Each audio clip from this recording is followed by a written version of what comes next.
Hey, welcome back to the Stash. Spider-Man has faced more than his fair share of tragedy. He's lost loved ones, fought against impossible odds, and carried the weight of the world on his shoulders more times than anyone could count. But not every great Spider-Man story is about an epic battle or world-ending catastrophe. Sometimes the most powerful moments are the quietest ones. The Kid Who Collects Spider-Man isn't just a story about Spider-Man. It's a story about what he stands for, about the lives he touches, and about the responsibility that comes with being a hero. It's not flashy, it's not action-packed, but it's one of the most emotionally devastating and heartwarming stories ever put to page. A single issue that, despite its simplicity, captures the very essence of what makes Peter Parker the greatest superhero of all time. At first glance, it's a simple tale. A young boy who idolizes Spider-Man, collecting every newspaper clipping and article ever written about him. But as the story unfolds, it reveals something far deeper. Something that stays with you long after you've turned the final page. It's the kind of story that reminds you why Spider-Man matters, not just as a hero, but as a symbol of hope, of kindness, of doing the right thing even when no one's watching. It's so powerful that it even got adapted into an episode of the 90s animated series, cementing its place as one of the most unforgettable Spider-Man stories ever told. But what exactly makes it so special? Well, let's go back to where it all began, The Amazing Spider-Man issue 248.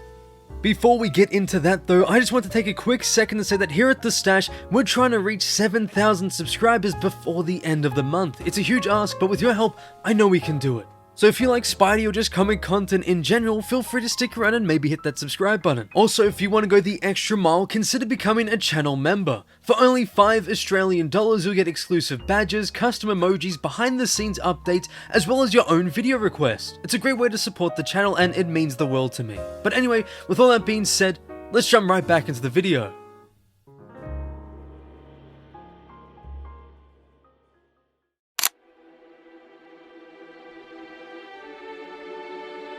Timothy Harrison is one of those special young men. He's sharp, bright, likable, and 9 years old, going on 35. You know the kind I mean. You talk to him for 5 minutes and you get the odd feeling that he's already been around the track a few times, despite his youthful appearance. Tim, he prefers not to be called Timmy, is a lot like other kids his age. He's seen all the Star Wars movies about a dozen times each, he's a big Mets fan, and he enjoys whatever noise that's passing for music these days. What makes Tim different from most of his classmates though, is that he has a hobby of which J. Jonah Jameson, this paper's esteemed publisher, would certainly not approve. Tim collects Spider-Man. He has a huge old trunk filled with Spider-Man memorabilia. There are 8 big scrapbooks overflowing with magazines. Spider-Man hangs from the ceiling, waking up Tim. Tim is overjoyed by the mere sight of his hero. He's always wanted to meet Spider-Man and now there he is, right in front of his own very eyes. He can't believe this is real. I mean, surely it's all a dream, right? Spidey with one simple move proves this is all happening. In a blink of an eye, he disappears. Tim frantically searches for the web slinger until he suddenly grows taller. For Spider-Man, showing off his spider strength, lifts up his bed with ease. Tim is ecstatic, and rightfully so, but he asks his hero, how come? Why did Spidey go all this way just to meet him? Well, it turns out Spider-Man happened to have seen an article about Tim in the Daily Bugle, and he just couldn't pass up the chance to meet such a faithful fan. Tim, still stunned, looks at Spidey with pure admiration. Then Spider-Man asks Tim a question of his own. Could I see your collection? There are 8 big scrapbooks overflowing with magazine and newspaper clippings, kind scopes of Spider-Man's rare television appearances, and a handful of souvenirs which can only be called unique. When I paid Tim a visit the other day, he eagerly opened his trunk to answer my typically nosy questions. I was real lucky to get some of these clippings, said Tim, flipping through the oldest scrapbook. I was just a kid when a lot of these stories were printed, but my grandfather knew a lady who saved old copies of the Daily Bugle and a bunch of other papers going back a long way. So I was able to get clippings of the earliest stories on Spider-Man that were ever run. And the kind scopes. They were harder to find, admitted Tim. Heck, most of the folks at the TV station have practically fixed them. Tim eagerly pulls out each and every piece of his collection, including some old film back when Spidey was on TV. It even catches his hero's eye. Spider-Man holds up the film, looking at the tiny squares as memories begin to flood his mind. But if he thinks that's something, wait till he sees this. Tim holds up one of his most prized possessions, a scrapbook that includes potentially the first ever article on Spider-Man. Spidey goes to sit down and takes a closer look, confirming that it very well could be. But then Tim's voice suddenly shifts tone. He becomes more hesitant. He asks Spider-Man, how did he get his powers? Spider-Man explains his origin from the spider bite to all the gifts he received. He even shows Tim the workings of his web shooters. Tim's expression stays the same throughout, his face filled with shocked wonder. As Spidey explains the in and outs of his trusty web shooters, he sets up a swing for Tim and begins to push him back and forth. Tim, now feeling a little bit more comfortable, asks Spider-Man a question he was hoping to avoid. Why does he do what he does? Why give up TV fame to fight crooks? Spider-Man's posture shifts, his tone darker, his eyes sadden as he relives the death of Uncle Ben. He tells Tim about how he didn't intervene in stopping a criminal being chased by a guard, how he could have easily done something, how he could have easily stuck his foot out, how he could have easily prevented his Uncle Ben being murdered in cold blood from that very same crook. Spider-Man stands there, the weight of his past mistakes heavy on his shoulders, as he tells Tim that ever since that fateful night, he's sworn to do everything in his power to make sure no one else gets hurt. Reliving Uncle Ben's death is painful, so painful that he hesitates before admitting that maybe, just maybe, Tim should have picked someone else to start a scrapbook about. But Tim, unfazed by Spider-Man's regrets, looks up at his hero and tells him not to be so hard on himself. Yes, he's made mistakes, but he's spent every day since trying to make up for them. Spider-Man stands by the window, his head lowered, the weight of his past still pressing down on him.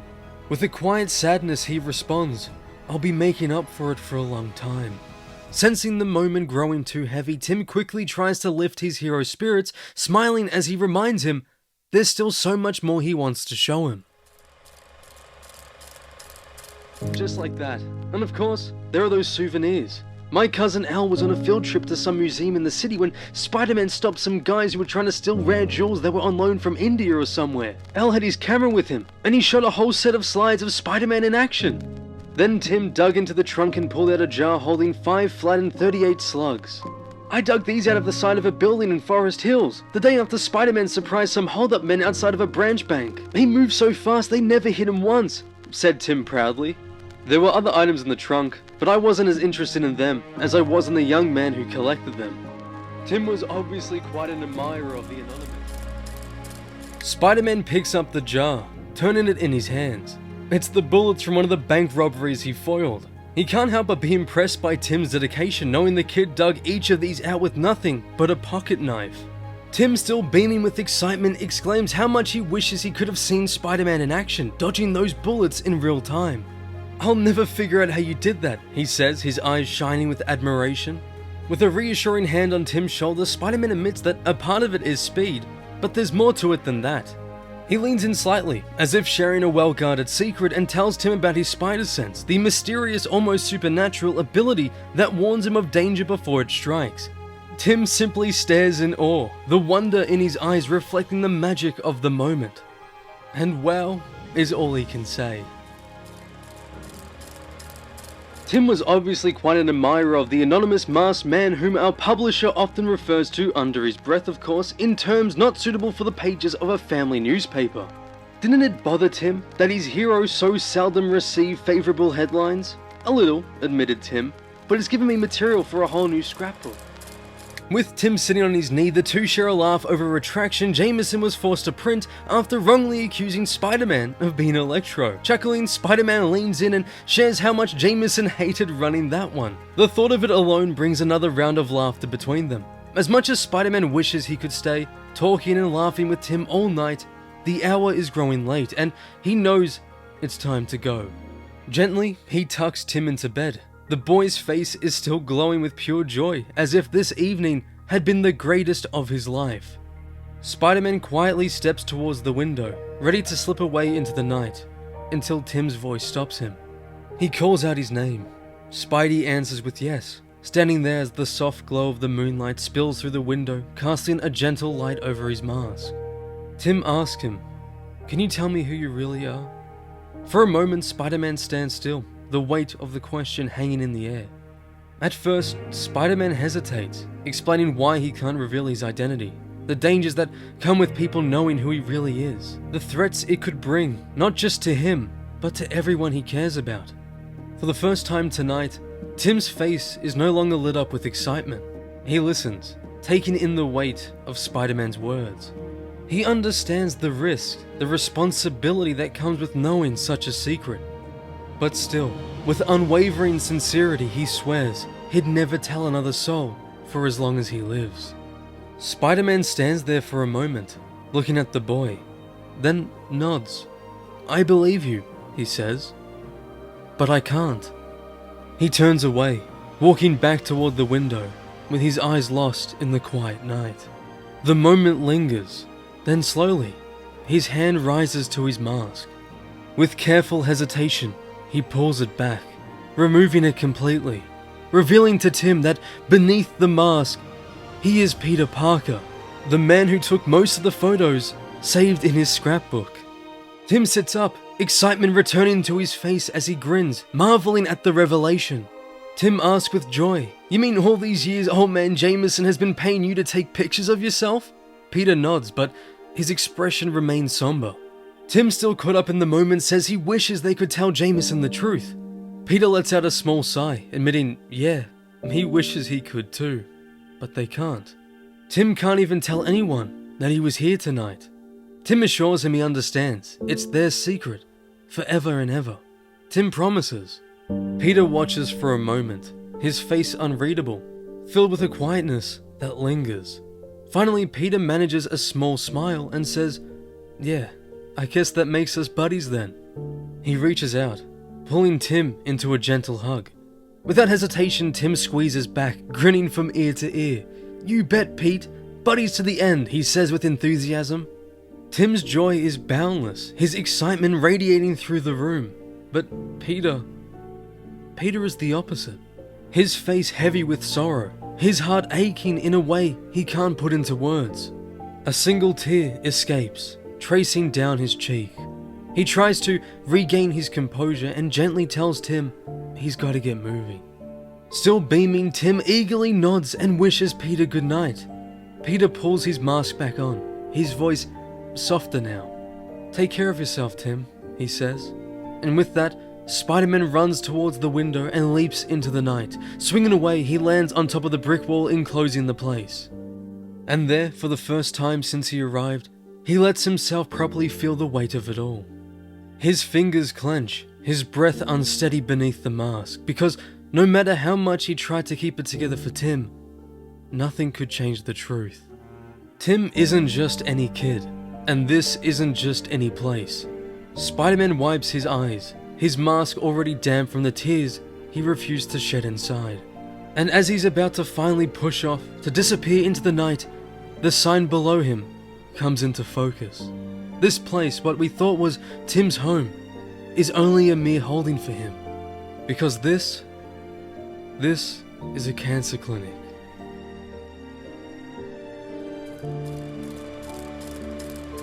Share of conviction. When I asked him what he wanted more than anything else, he looked me square in the eyes and said, "Mr. Conover, I'd like to meet Spider-Man and talk to him, just for a few minutes." Well, I hope Tim gets his wish. I hope that somewhere out there Spider-Man reads these words. I hope that my publisher is wrong about him, and then he takes the time to visit a very brave young man named Tim Harrison. And I hope he does it soon. You see, Tim Harrison has leukemia, and the doctors only give him a few more weeks to live.